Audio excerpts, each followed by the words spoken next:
Imagine this. You're deep in the mountains, surrounded by towering peaks and your closest friends.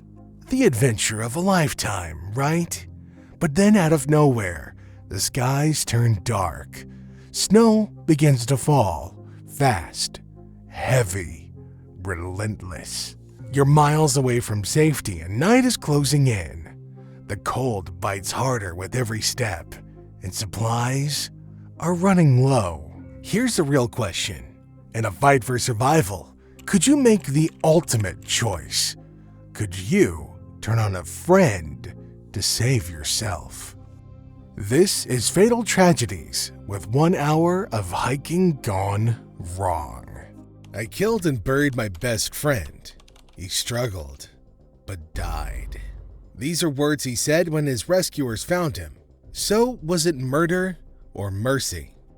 In August of 1999, two close friends started a 5-day road trip from Massachusetts to California. They took a break at Rattlesnake Canyon in New Mexico to camp for just one night.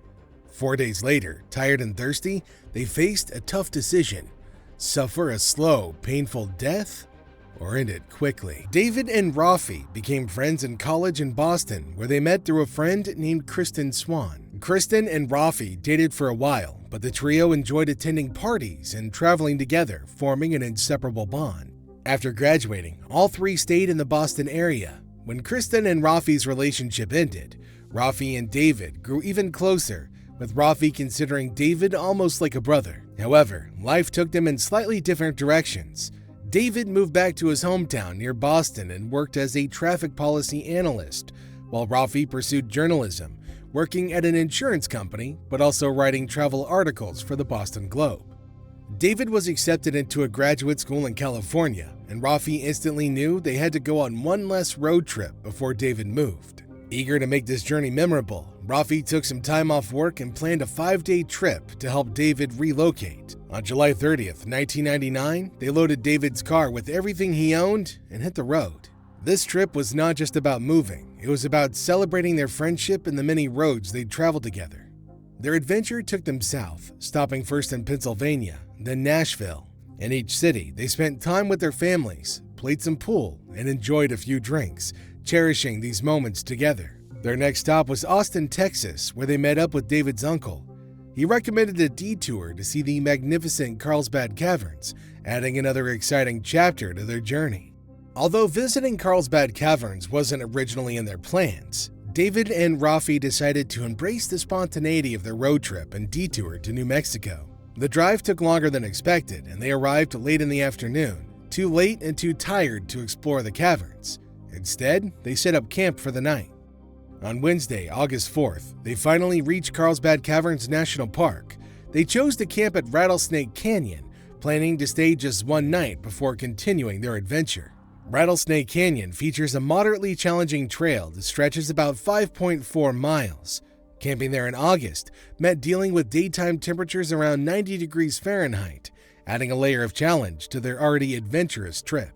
Rattlesnake Canyon, a trail less traveled by tourists, offered David and Rafi a quiet contrast to the bustling Carlsbad Caverns nearby. Most visitors preferred the famous cave system just down the road, leaving the more rugged paths like Rattlesnake Canyon mostly to themselves.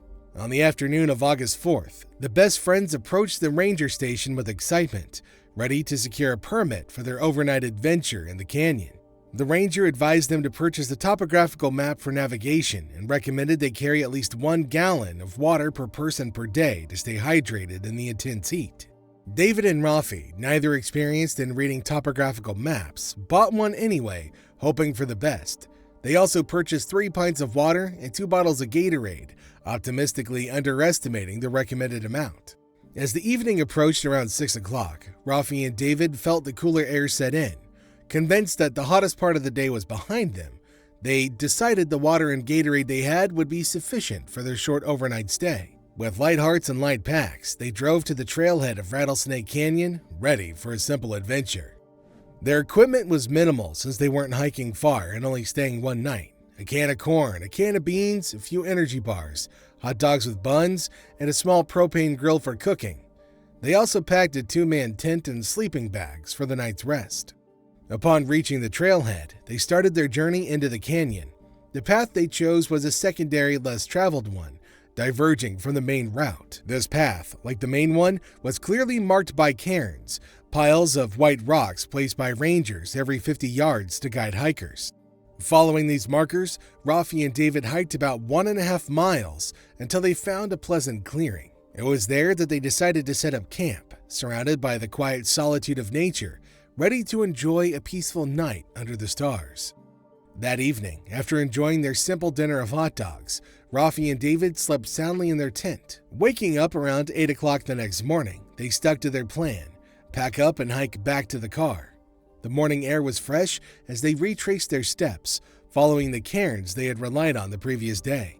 Confidently navigating the familiar terrain, they soon recognized the spot from their hike in. They knew that they were just about a half mile from their car. Taking a moment to rest, they finished their last sips of water, anticipating the comfort of their car's air conditioning in just a half hour. They'd even left a bottle of Gatorade in the car as a refreshing reward for the end of their hike. Feeling rested and ready, they set off in the direction they believed led to the trailhead. However, after walking about 50 yards, the surroundings began to look unfamiliar. Realizing they had missed their turn and inadvertently followed the primary trail instead of heading back to the trailhead, the two acknowledged their mistake. It was no big deal. They would simply backtrack to the last familiar spot and correct their course.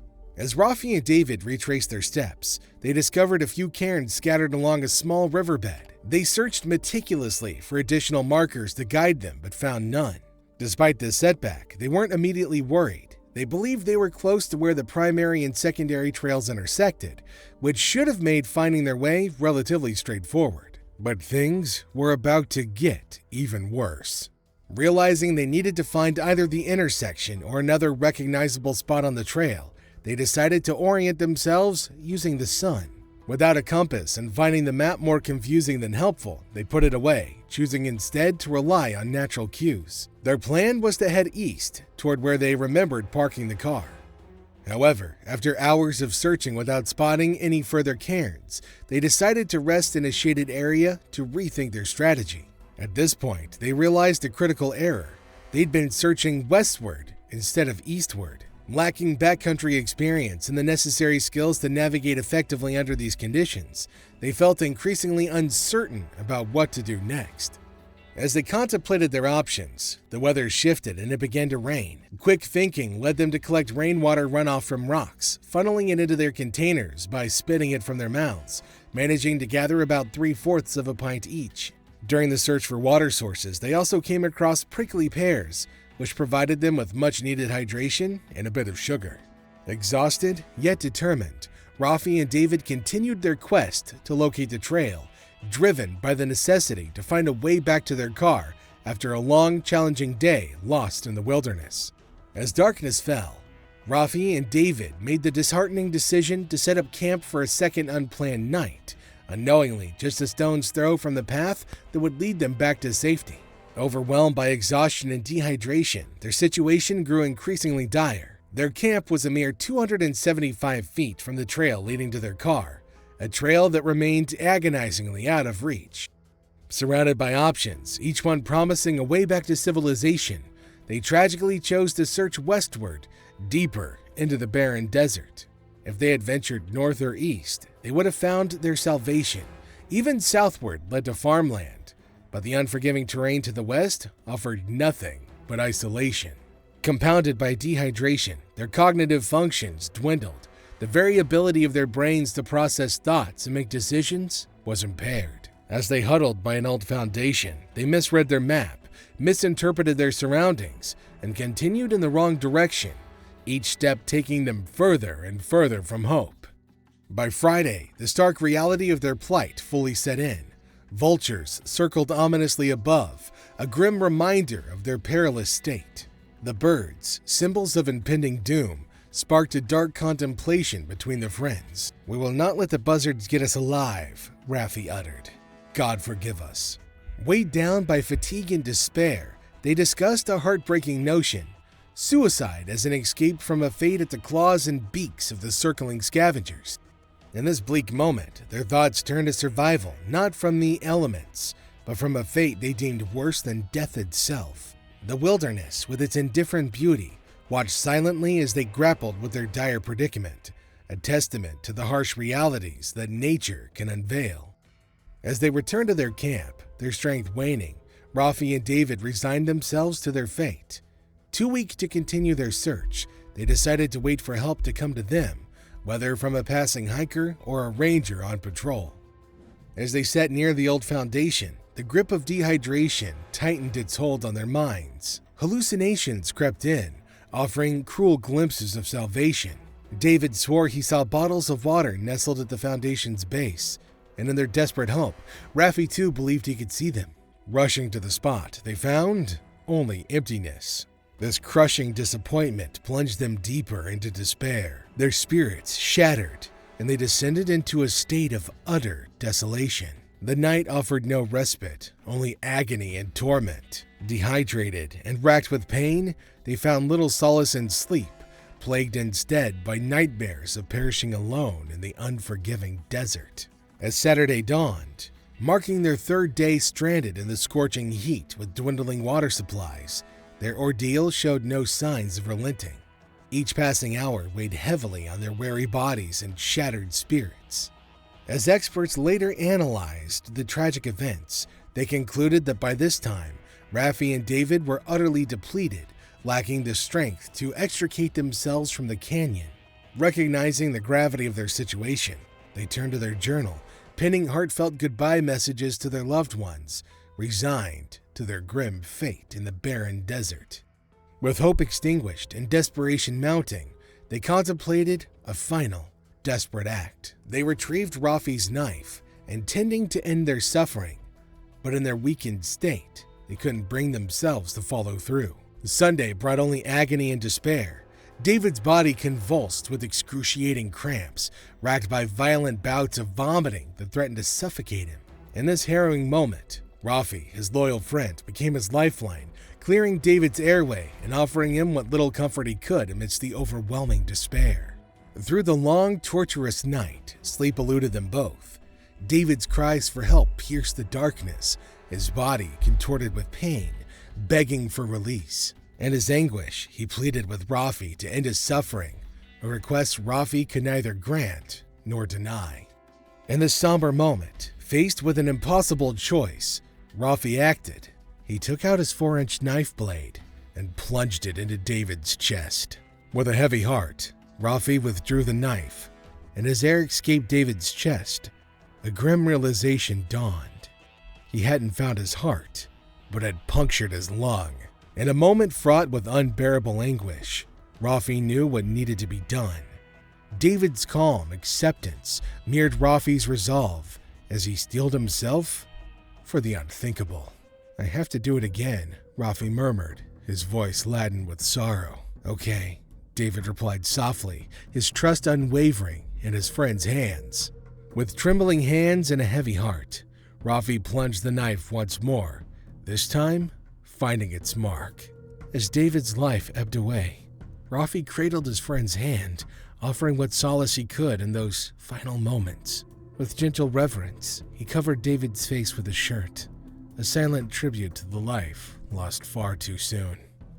Around 1:30 p.m. on August 8th, Park Ranger Lance Matson stood by a maroon Mazda from Massachusetts, overlooking the vast canyon below. The camping permit assigned to the vehicle had been issued for 2 men, just a 4-day stay, yet they hadn't returned. As he scanned the rugged terrain, Matson couldn't shake the feeling that something was amiss. With a sense of urgency, he set out on foot, accompanied by a park volunteer, toward the Rattlesnake Canyon Trail. After a challenging trek across the mountainside, Matson finally reached the campsite, but it was eerily empty. Just as he began to worry, a figure emerged from under a tent, disheveled and desperate. "Please, tell me you have water," gasped Rafi, his voice strained with exhaustion. With concern etched on his face, Matson offered a bottle, watching as Rafi drank greedily, his body betraying the signs of severe dehydration. "Where's your buddy?" Matson inquired, searching the surrounding area for any sign of the missing camper. "Over there," Rafi replied, his voice trembling as he pointed towards the rocky expanse beyond, but there was no one in sight. Confusion clouded Matsson's mind as he pressed for more information. Then, in a voice choked with emotion, Rafi uttered the words that sent a chill down Matsson's spine. "I killed him." As the story unfolded, only one man survived to tell what happened in the desert. Rafi's version of events, backed by experts and park rangers, became the main story. Rafi's lawyers argued that he killed David out of mercy and not out of any form of malice, and it wasn't an unusual criminal case. It was a strange and tragic situation that the two men had found themselves in. Despite the seriousness of the situation, many people believed Rafi's story, including the prosecutor as well as David's family. David's family even wrote a collective letter to the court asking for Rafi to get a lighter sentence. And it worked. Rafi got a shorter sentence, 2 years in prison, with another 13 years on hold. During his probationary period, Rafi showed he was really sorry for what had happened. He served most of his time, got off probation, and since then, he's been a good member of society. Everyone who knew Rafi and David says that Rafi's a good guy and an incredibly loyal friend. They stand by Rafi's story, even though it's sad and a very tough one to believe. Speaking of a hard-to-believe story, imagine yourself standing at over 14,000 feet, the cold wind biting at your face. You're exhausted, lightheaded, and every breath feels thinner and more desperate than the last. Your legs feel like lead as you stumble over rocks, your vision blurring from dehydration and fatigue. To top it all, you're alone, separated from your hiking partner, with the vast, unforgiving mountains stretching endlessly around you. You check the trail ahead, but everything looks the same, and a creeping sense of dread seeps into your bones. Which way do you go? Michelle Vanek found herself in this exact situation nearly 2 decades ago on Colorado's Mount of the Holy Cross. Her case left more questions than answers and sparked one of the largest searches in state history. But why did it take nearly 20 years for the first real clue to surface? And could what happened to Michelle have happened to any of us? Michelle was 35 years old, a devoted wife to her husband Ben and a mother to 4 children. On September 4th, 2005, she set out to conquer her first 34,000-foot mountain, the harsh and remote Mount of the Holy Cross. Accompanied by her longtime family friend and hiking partner named Eric, Michelle was determined to reach the summit. But as they neared it, they became separated and Michelle was never seen again. This sparked the largest search operation in Colorado state history, lasting 8 days and involving over 800 volunteers, scouring the area on foot and by air, and yet they found no sign of her. No footprints, no clothing, no hiking gear, no part of her backpack, not even a crumbled energy bar wrapper. The complete lack of clues only fueled wild theories and growing suspicion, leaving an unsettling mystery shrouded in speculation. So, what really happened? Michelle and Eric had been planning to climb a 14,000-foot mountain for over a year. Michelle, a dedicated marathon runner who exercised daily, had never tackled one of Colorado's towering peaks. Eric, however, had extensive experience, having summited 36 of the state's 54 14ers. The 14ers refer to a thrilling list of 58 mountain peaks in Colorado that soar above 14,000 feet.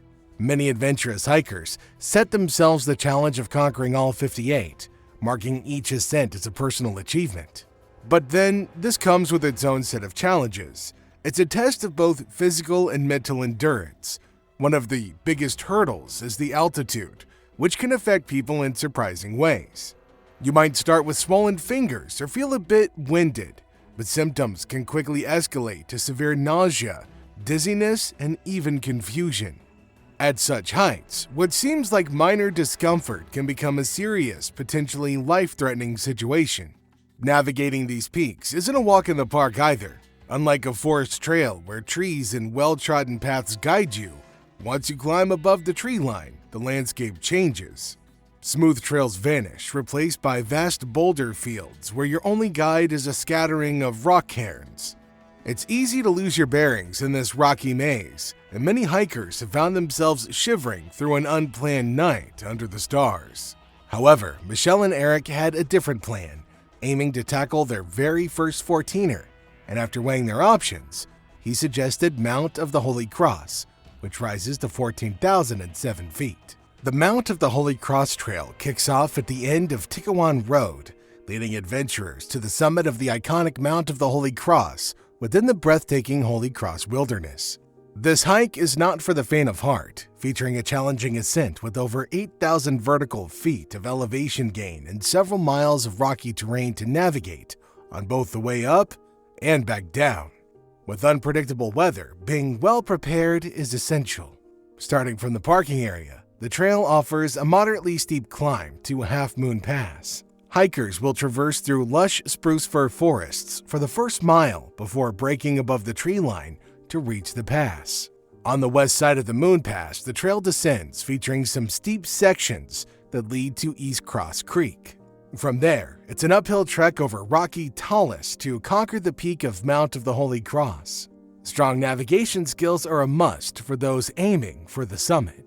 Speaking of the summit, the mountain offers two main routes. The easier and more popular route is the Half Moon Trail, which follows the Northeast Ridge. The more grueling option is the Halo route, which begins on the Fall Creek Trail and eventually leads up the steep Notch Mountain Trail. This route passes a stone shelter at 13,224 feet before looping around the south side of the mountain, crossing three 13,000-foot peaks along the way. The Halo route is known for its extreme difficulty. It's a relentless climb full of elevation gains and losses, and even the most seasoned hikers end the day exhausted from the intense effort. Both trails to Mount of the Holy Cross begin at the Half Moon Campground. So early morning on the 24th of September 2005, around 6:30 a.m., Michelle and her hiking partner Eric arrived at the campground intent on starting their hiking. But the start of their adventure was marked by confusion. They had planned to take the simpler of the two trails up the mountain. While the specifics of their planning aren't entirely clear, all they knew was that the treacherous Halo route was far beyond their limits, a path to be avoided at all costs. With that in mind, they set off, ready for an adventure. But right from the start, things seemed off. Construction was in full swing at the trailhead, adding to their disorientation. They wandered around the parking lot, searching for a familiar landmark, only to see one path stretching out before them. Convinced it had to be the Half Moon Trail, the easy, forgiving one, they began their journey, winding deeper and deeper into the heart of the Colorado wilderness.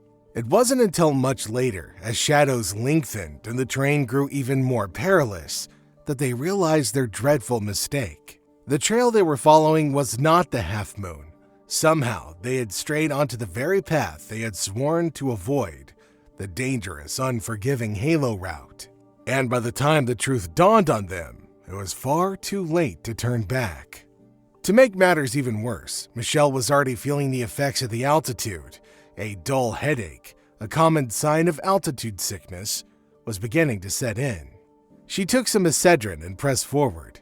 The ascent was grueling, a series of switchbacks climbing the mountainside. Eventually, they arrived at the stone hut built in the 1930s. The wind, biting and frigid, whipped across the rocky terrain, forcing them to take shelter for 10 to 15 minutes to warm up. When the wind calmed, they pressed on, skirting a high ridge as they pushed toward the summit. Now the views opened up. To the north, they spotted hikers on the standard route, the one they had originally planned to take. But on that cold, rugged peak, they were on a far more challenging path. By that point, they'd been on the trail for over 4.5 hours, and Eric grew concerned. They were going to be much later getting home than expected. Michelle, battling exhaustion and possibly the onset of altitude sickness, had started lagging 30 to 60 feet behind. As they reached the final push toward the summit, no more than 400 yards from the top, Michelle finally hit a wall. She was completely drained, out of water, and clearly struggling. Eric offered to carry her pack, but she refused. He then suggested they turn back and head down the mountain. Despite her fatigue, Michelle was determined. She didn't want to disappoint Eric, especially when they were so close to their goal. So she insisted he continue without her, reassuring him that she would rest and wait there. Eric then pointed across a boulder field, instructing Michelle to make her way in that direction toward the trail leading down the mountain. He promised to be quick, summiting and then catching up with her. Michelle still had a couple of energy bars in her pack. Before leaving, he handed her a tube of vanilla bean-flavored energy gel and set off for the summit. He reached the top at 1:42 p.m., where he called somebody to let them know that he would be late. He explained how they'd accidentally taken the wrong trail. After snapping a photo for another couple at the summit, he turned back down, expecting to catch up with Michelle. But as he descended the northeast ridge, where he began to take hold, there was no sign of Michelle on the trail. Alarmed, Eric dropped his pack and retraced his steps, shouting her name into the empty wilderness. Hikers nearby heard his desperate calls, but no one had seen her. He questioned every person that he passed, yet no one had spotted her. With daylight fading and growing panic, he found a spot with cell phone service and dialed 911. By early evening, the first search teams were already heading into the rugged terrain to look for Michelle. For the next week, searchers braved the brutal conditions as nighttime temperatures fell into the low 20s and more than a foot of snow blanketed the rugged mountain. They combed the area tirelessly, hoping to find any trace of Michelle, something, anything, that might offer a glimmer of hope that she was still alive. Despite their relentless efforts, even a massive final push involving 336 volunteers turned up nothing. Not a single clue emerged to shed light on what had happened to Michelle. Finally, with no signs of progress and worsening weather, Eagle County Sheriff Joe Hoy made the difficult decision to call off the search. The search for Michelle had been the largest in Colorado history, spanning 8 days and involving hundreds of searchers. But despite the scale of the operation, no definitive clues ever surfaced. For the next 18 years, speculation swirled, and her case stood out, shrouded in mystery and suspicion. The simplest theory is that Michelle became lost and succumbed to the mountain's harsh conditions. With no experience hiking at high altitudes, she was already exhausted, out of water, and suffering from what could have been altitude sickness. She also had very little food left and no overnight gear. All these factors point to a likely outcome. After separating from her hiking partner, she may have made a wrong turn, potentially falling or succumbing to hypothermia. Searchers focused on the Cross Creek drainage area, suspecting that she veered west while trying to reach the Half Moon Trail. But despite concentrated efforts there, she was never found. How could a massive search operation come up empty-handed? On the second day, near the Cross Creek trailhead, searchers encountered a man who behaved suspiciously, hiding behind a tree and eventually running away. Blood was later discovered in the snow nearby, and a duffel bag containing a shotgun was found. The next day, searchers stumbled upon a tent occupied by somebody who refused to communicate. When authorities eventually spoke with him, he gave the name Peter Martin but offered no ID or further explanation. Then there's the suspicion surrounding Michelle's hiking partner, Eric. Authorities considered the possibility that he might not have been truthful about what happened. He was extensively questioned, and as scrutiny intensified, Eric chose to stop cooperating, hired an attorney, and refused to answer more questions. His experience in climbing 14ers raised eyebrows. Why would he take a less experienced hiker like Michelle up such a difficult peak without overnight or survival gear? Michelle's husband, Ben, was also questioned. He knew Eric well and insisted there was no romantic involvement between he and Michelle. Ben defended Eric, saying Eric doesn't have a malicious bone in his body. But still, the unsettling questions linger, leaving Michelle's disappearance a cold case clouded in speculation and eerie coincidences. For years, there were no significant breakthroughs in the search for answers to Michelle's mysterious disappearance. In 2009, a climber discovered a bone on some rocks near the Halo Route. Hopes were briefly raised, but it turned out to be nothing more than a deer's jawbone. The trail went cold again. Then in 2016, investigators asked Michelle's husband, Ben, to provide her dental records to add to the national database for missing persons. And still, there were no developments. In 2019, Ben and the couple's 4 children submitted DNA samples, ensuring that if Michelle's remains were ever found, she could be positively identified. Yet despite the ongoing hope, the case remained a haunting mystery. Then, in late August of 2022, something finally emerged. A man and his son, while bushwhacking through the rugged wilderness north of Mount of the Holy Cross's summit, ventured below a rocky slope known as Angelica Colaire. There, they stumbled upon something significant: a boot, weathered by the years but unmistakably out of place in the wild, remote terrain. It's unsure if the father and son who stumbled upon the boot knew about Michelle's case, but something about the scene seemed important enough for them to take photos and alert the authorities. It took search teams 2 attempts to locate the boot, but when they finally did, they retrieved it for forensic analysis. Soon after, tests confirmed that the boot did indeed belong to Michelle, marking the first concrete clue in her disappearance almost 20 years after she went missing. Since this discovery, search efforts in the surrounding area have resumed, with hope to uncover more evidence. So far, nothing has come to light, meaning the case remains unsolved. However, finding the boot is a significant breakthrough and suggests that her death might have been a tragic accident rather than the result of some form of foul play. Here's why. All the suspicious activity reported by searchers, the man hiding behind a tree, the duffel bag with the shotgun and the mysterious tent, occurred much lower on the mountain, far from where the boot was found. Additionally, the region where the boot was discovered hadn't been heavily searched right after Michelle went missing, and it's a remote spot that few people ever hike. This remoteness likely explains why it took so long to find any sign of her. Scott Beebe, president of the Vail Mountain Rescue Group, believes that Michelle tried to follow her hiking partner Eric's directions and made her way back to the Half Moon Trail. She may have initially gone north as instructed, but then veered slightly to the east, unintentionally heading down into the Angelica Colaire.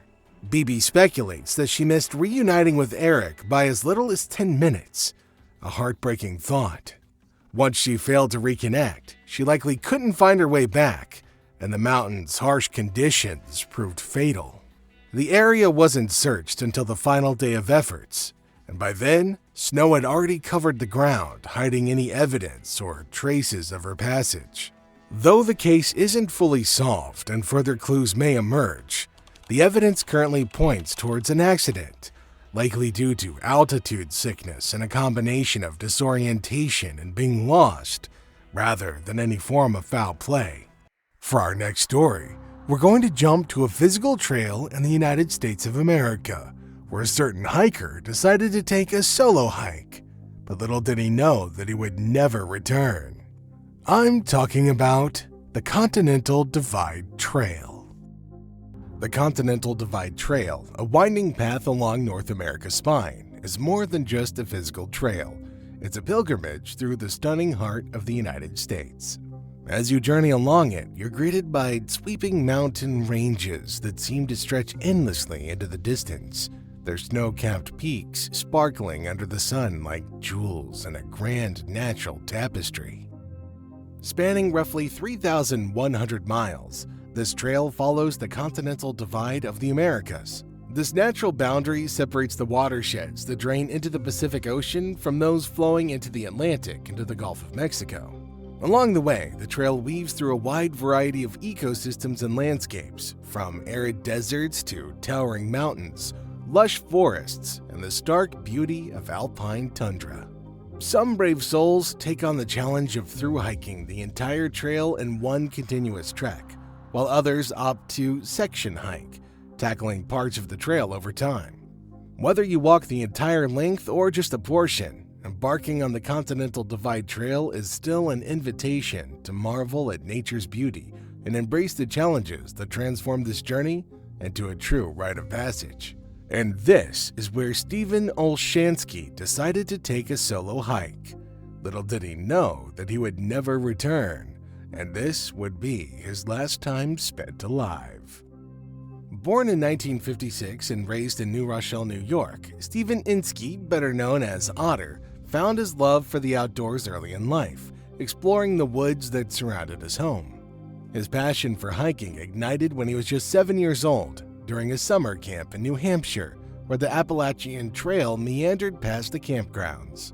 Over 7 summers, Otter conquered progressively longer sections of the iconic trail, each step deepening his bond with the wilderness. The name Otter was reportedly given to him by Native Americans during a visit to Arizona, a fitting title for someone who would glide through America's wildest trails with the ease and grace of the animal itself. Despite being bright, Otter found little interest in high school, often skipping classes to lose himself in movies or a round of golf. And yet, his true calling lay far from the classrooms, in the heart of America's longest and most challenging trails. In his early 20s, Otter completed his first thru hike of the Appalachian Trail, setting the stage for a life spent wandering the wilderness. Summers became synonymous with hiking, while winters saw him working as a golf pro in Florida. His tent became more than just a piece of gear. It was a fixture in his life, as essential as the air that he breathed. By 2014, the Continental Divide Trail had captured his heart. Though the trail was only 70% complete at the time, Otter reveled in its unfinished state, stringing together sections using game trails and logging roads. To him, the trail was the Wild West of thru hiking, a place where adventure still reigns supreme. Otter achieved the rare triple crown by hiking the Pacific Crest Trail, the Appalachian Trail, and the Continental Divide Trail multiple times, a feat that very few can claim. Despite the inherent dangers, which he often recounted in his blog, The Otter Diaries, Otter seemed to embrace the risks. But this time, things were a bit different than normal. In March of 2015, Otter embarked on an ambitious backpacking journey along the California coast, with plans to head east through Oregon and into Idaho. He'd heard of a proposed trail encircling the state's edge, and his curiosity was piqued. As an ultralight hiker, Otter embraced a minimalist approach to backpacking, focusing on simplicity, efficiency, and comfort. His philosophy was to reduce the weight of his gear to the bare essentials, allowing for greater mobility and a more enjoyable hiking experience. Otter's plan was to follow the southern border into Montana, but along the way, he teamed up with a group of hikers tackling a section of the Continental Divide Trail. Within a few weeks, Otter had outpaced his companions, making such a good time that he decided to continue southward and hike the entire CDT once again. It was a bold decision, especially since it was already August, a dangerously late time to start the trail, especially as he headed toward New Mexico. Fully aware of the challenge ahead, Otter prepared meticulously for the solitary stretch in New Mexico. He packed a 2-week food supply, a tent, a stove, and a land saw, and arranged for a resupply package to be sent to Ghost Ranch near Abiqua, a common strategy among thru hikers on the CDT. As he hiked through alpine Colorado in the fall of 2015, Otter faced the full brunt of autumn's descent and a winter. Snowstorms in southern Colorado's San Juan Range slowed his progress, but they couldn't stop him. By late October, as the last days of fall gave way to winter, Otter took extended breaks with friends in Manos and Pagosa Springs, Colorado, before returning to the trail. Knowing the colder weather would be a challenge, he contacted his hiking buddy, Doug Robinson, to request a tent equipped with a titanium wood stove. Doug sent the stove, and Otter tested it, camping in the snowy backyard of friends and trail angels Ben and Jill Whitting. As Otter planned his journey through the rugged Rimrock County of New Mexico, he prepared for the high elevations that defined this section of the CDT. Starting at Cumbres Pass at 10,000 feet and climbing to over 11,000 feet, the landscape presented a deceptive mix of flat terrain, heavily wooded areas, and open spaces. The terrain often rolled gently before plunging sharply over ledges, a challenge that Otter was all too familiar with. Despite the risks, he was eager to begin this final leg of his trek, especially with a commitment as a golf pro awaiting him. When Ben Whitting offered him a map for the journey, Otter declined, confident in his experiences and ready to face whatever the wilds had in store for him. On November 14, 2015, Otter was dropped off at Cumbres Pass by Ben Whitting on a crisp, clear day, with temperatures hovering around 50 degrees Fahrenheit. As they parted, Whitting asked Otter to call once he reached Ghost Ranch, 75 miles south. With a heavy 2-week food supply on his back, Otter set off down the trail. But that call to Whitting would never come. As Otter departed Cumbres Pass and entered the Carson National Forest, He quickly realized he was in serious trouble. In the journal he kept during his journey, he wrote about an overwhelming sense of weakness, feeling faint every time he stood up. The flu, possibly contracted during his stay with Whiting, had taken its toll on him, leaving him vulnerable just as he was about to face one of the toughest challenges of his life.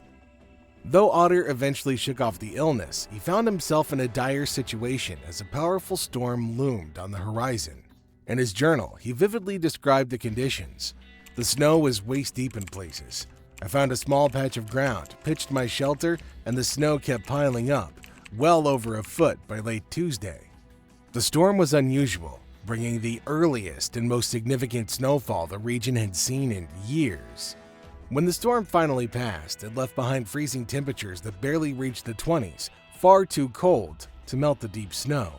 Otter, determined to keep moving, attempted to hike back on Wednesday, but after barely managing to cover a single mile of the 12-mile trek, he was forced to retreat to his campsite, realizing the gravity of his situation.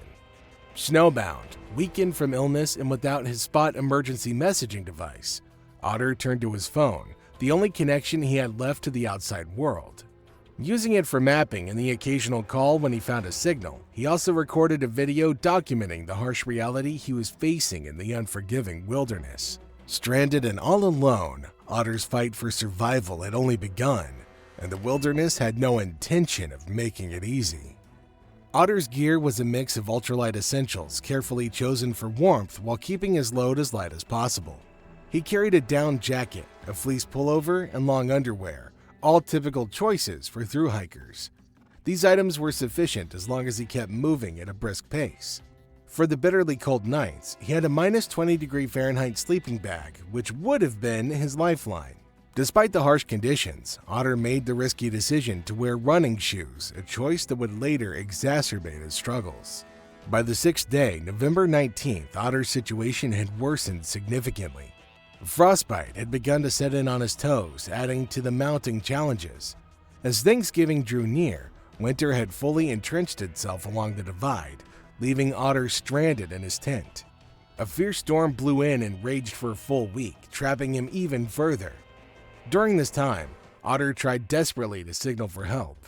He built makeshift snowshoes, carved a large help message into the snow, and waited, hopefully for an aerial rescue.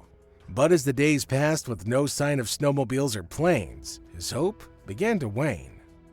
Otter endured this isolation for a grueling 17 days, until December 1st. Faced with the harsh reality that rescue might not come soon, he reached a crucial decision, which he described as the biggest of my life. He had three options: stay put and continue waiting for rescue, head east or west with his improvised snowshoes, though they were unlikely to hold up against the famous light powder of the divide, or venture south towards lower elevations where there might be less snow. Remembering a campground called Lagunitas just 3 miles to the south, Otter clung to the hope of finding shelter there. Fueled by determination, he packed up his tent and set out.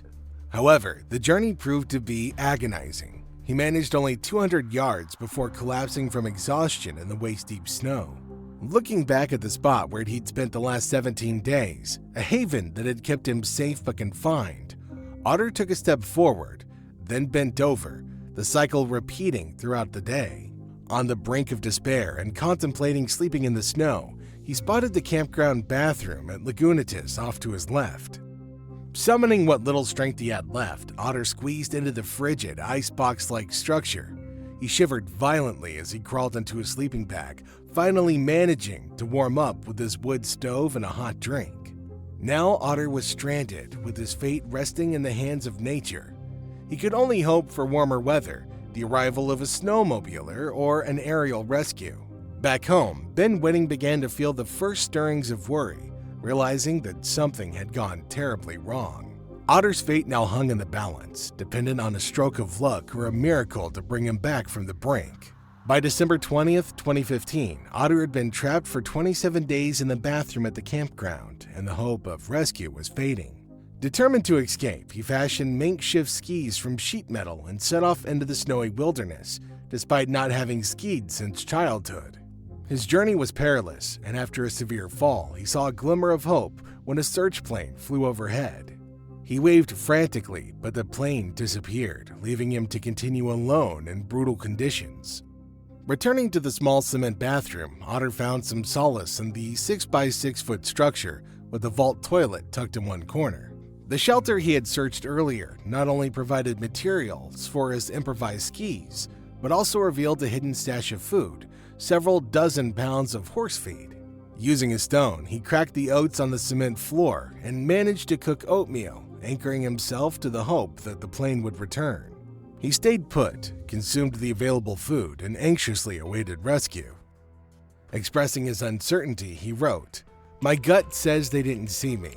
If they don't show up, I'm doomed." Days passed without any sign of searches. Feeling powerless and contemplating giving up, Otter revisited his lifelong mantra of hike your own hike, preparing to die on his own terms. In his journal, he matter-of-factly mentioned, "My intention is to bring the stove inside later and asphyxiate myself. Probably won't work. Nothing else I tried has. I'm completely at peace with it as it's so much better than the alternative." His journal reflected a roller coaster of emotions, oscillating between moments of optimism and deep despair. At a particularly low point, he wrote, "Biggest storm yet, dumped more than a foot so far. Big winds." He journaled through the day, sounding upbeat at some points and despondent at others. "My life is over," he wrote, contemplating another desperate measure. Despite losing a considerable amount of blood, the wound eventually clotted, and Otter endured a shivering night. The following morning, he sewed up his wrist. Weeks passed in his destitution, with Otter documenting his struggles into February. No opportunity to change things. Very sad, he wrote. By his account, he still had food into February. "Going to try to keep up with the water for a few days, but I know I can't." Although snow surrounded him, he was too weak to stand, let alone venture out to gather snow. So he lay there, almost motionless as the snow continued to pile up around him. In his final days, perhaps hours, he began summing up his life in his journal, reflecting on the choices that he had made and the journey that had brought him to this isolated, icy end. On November 29th, Ben Whitting expressed concern on a Through Hiker Facebook page, asking if anyone had heard from Otter, raising alarms among Otter's friends in the CDT community. Friends Lynn Udick and Art Rower rushed to Manos, New Mexico to search for Otter. Initially hesitant to involve search and rescue, they eventually contacted Bob Rogers, head of search and rescue for the New Mexico State Police. Rogers quickly mobilized a search, with patrolwoman Jolene Jones interviewing locals and learning that Otter had planned to hike to Ghost Ranch. A care package for Otter had arrived there in early November but remained unopened, its contents rotting. With this unsettling information, an aerial search was scheduled for December 10th. Despite challenging weather, 3 Cessnas from the Civil Air Patrol searched over 300 square miles of Carson National Forest. The search area included Laguna's campground, but the wild terrain hampered visibility. Multiple sightings were reported across New Mexico and Arizona, but none confirmed Otter's whereabouts. A man resembling Otter even drew attention at a McDonald's on New Year's Eve, but it wasn't him.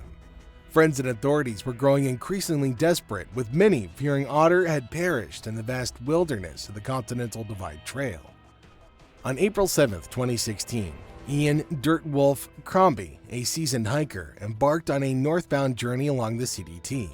As he approached the campground after trudging through deep snow, he noticed handmade skis crafted from roofing tin leaning near a bathroom door. The skis hinted at something ominous.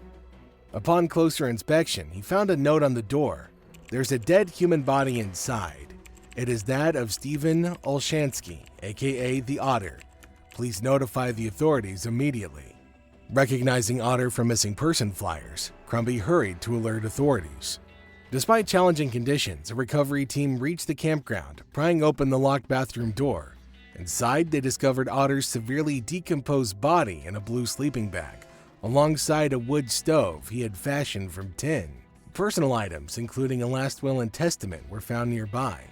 His journal revealed his regret for consuming marijuana before his final hike and his realization that he was doomed. Otter had been stranded in treacherous snow for months, desperately awaiting rescue that never came.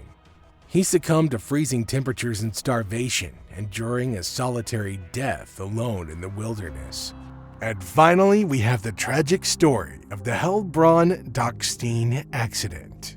Hans Seiler was a husband, a father, a teacher, and an experienced mountaineer. On April 15, 1954, 10 schoolboys and 3 teachers were about to join him for a hike during their 2-week school trip to the Austrian Alps. Hans, who was among the teachers on this trip, was the one organizing it.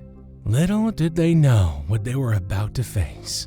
It would be a story to be told for years to come. When their last photos of the hike were finally published, the world was stunned. How could they get so lost on a mountain hike? And more importantly, what kind of teacher would do this? Well, hold up, I'm getting a little bit ahead of myself. So let's start at the beginning. The morning of the hike wasn't just any morning. Those who were there said the atmosphere was electric. The night before, Hans had specially chosen the boys, aged 14 to 16, based on their physical fitness for a challenging day-long hike into the nearby mountains. The route Hans picked was a tough but well-known 14-kilometer, about 8.7-mile hike that promised unforgettable views and a chance for both the teachers and the boys to test themselves. The kids were only 3 days into their 2-week trip to Otter, a small, picturesque village in the Austrian Alps. They had traveled nearly 7 hours from their small German town of Heilbronn, which most of the boys had never left before. The trip was supposed to be the adventure of a lifetime, and interestingly so far, it had been just that. They'd hiked, climbed, and laughed together. For these boys, it was a thrilling escape from their small town, which was still recovering from the scars of war. How, you may ask? Mountaineering held a special place in the German heart. In the early 20th century, there was even a genre of German films called Bergfilm, dedicated to the idea of self-discovery in the mountains. By the 1950s, these films had lost some popularity, but their spirit lived on, similar to American westerns, but with more beer, lederhosen, and dancing.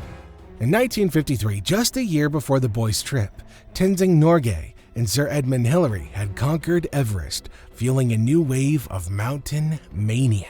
This made the boys even more ecstatic for their very first mountain adventure with their favorite teacher, Hans, who would also be their experienced guide. But little did they know that things would turn worse. At 6 a.m., the group of 10 boys and 4 teachers, including Hans, left their hostel. The weather was mild, with northwest winds, a cloudy sky, and occasional light rain. Hans, or Mr. Seiler, informed the hostel staff of their route and expected return time, 6 p.m. And so, they set off on what promised to be the adventure of a lifetime. By 6 p.m., the boys who hadn't gone on the hike and the remaining teachers gathered in the hostel's dining hall, eagerly waiting to hear about the day's exploits. But as time passed, there was no sign of the hikers. Half an hour later, while the boys who stayed behind gossiped excitedly and enviously about the epic adventures they imagined their friends were having, the teachers and hostel staff began to worry. Unexpected snow had fallen over Obertron that day, but since the forecast for the mountain was good, nobody had been overly concerned. Still, it was getting dark, and the hostel owner started calling the huts along the group's route. To his dismay, he was met with confusion at every call. Nobody had seen a group matching their description. In fact, nobody had seen any group at all. All activity had been halted because of a completely unexpected snowstorm. The worst in years was now raging on the mountain. The next few hours were filled with panic and confusion. The remaining teachers, the hostel workers, and eventually the police struggled to piece together what had happened. Everybody was asking the same question: why didn't the group turn around?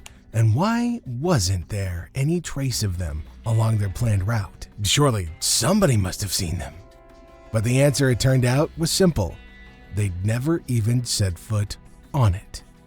One of the teachers overheard the frantic conversations and grew confused. The route the hostel workers were discussing didn't sound like the one Hans had mentioned in the days leading up to the hike. Another teacher, who had turned back earlier in the day due to an afternoon meeting, had done so at an inn that definitely wasn't on the pre-agreed route, it became clear that the group was in serious trouble.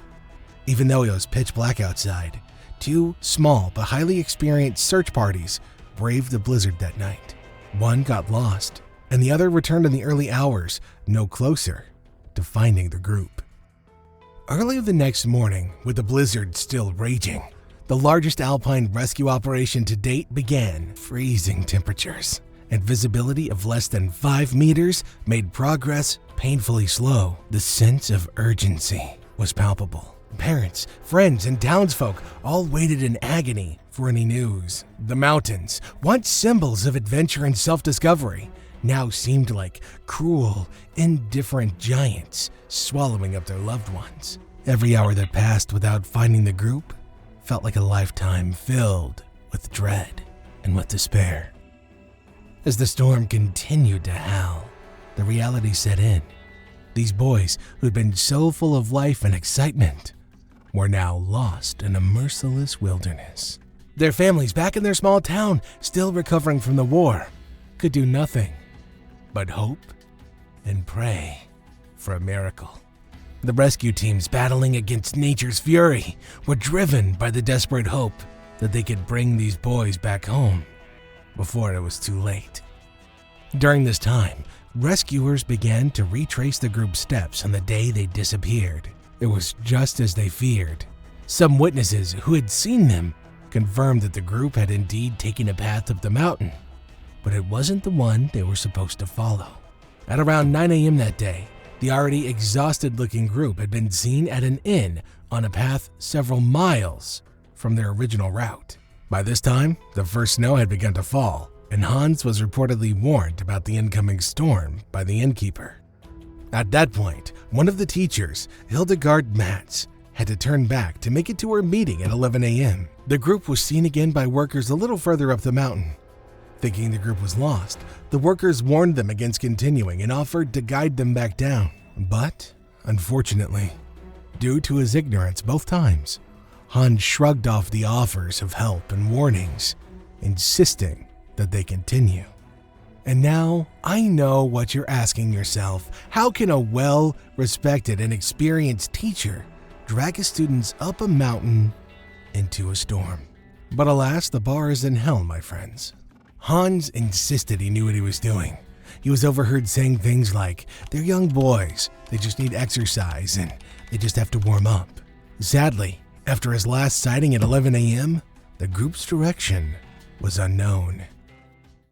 Despite a massive rescue effort broadcast around the world, their path remained a complete mystery. That was until 9 days later, on Saturday, April 24th, when rescuers stumbled upon something approximately 1 kilometer east of the group's last known location.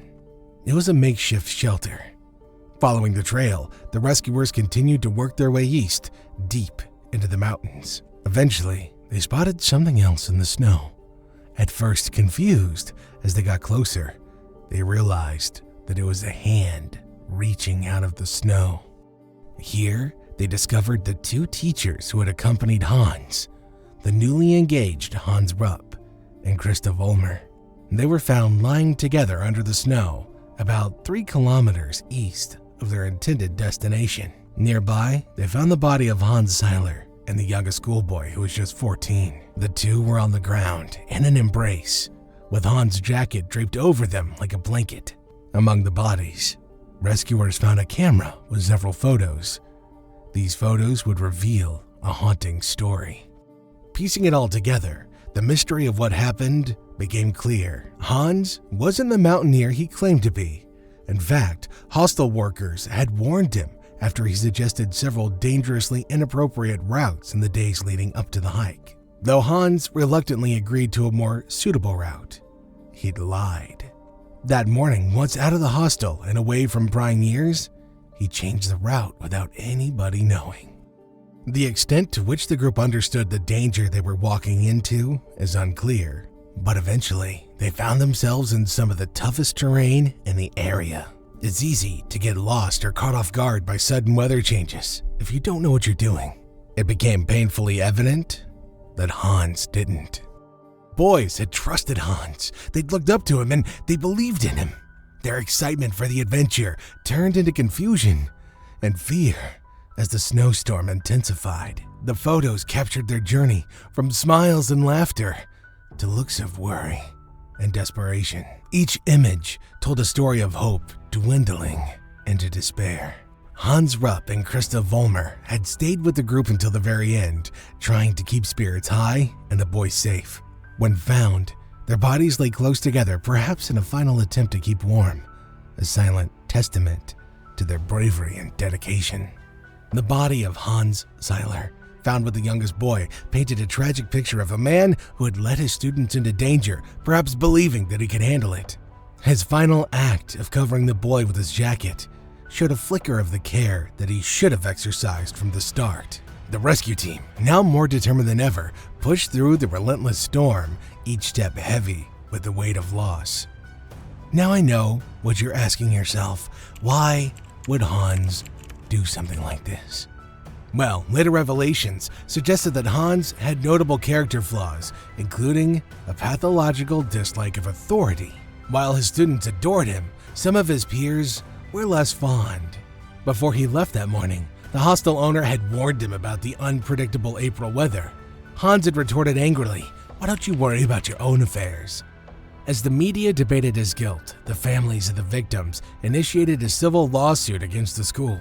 However, the lawsuit was eventually dropped. The question of liability was complicated. This was technically a community trip, attended by many from outside the school, making it hard to hold the school responsible. The school administration pointed to a similar incident in Freiburg in April 1936, where the teacher was found innocent.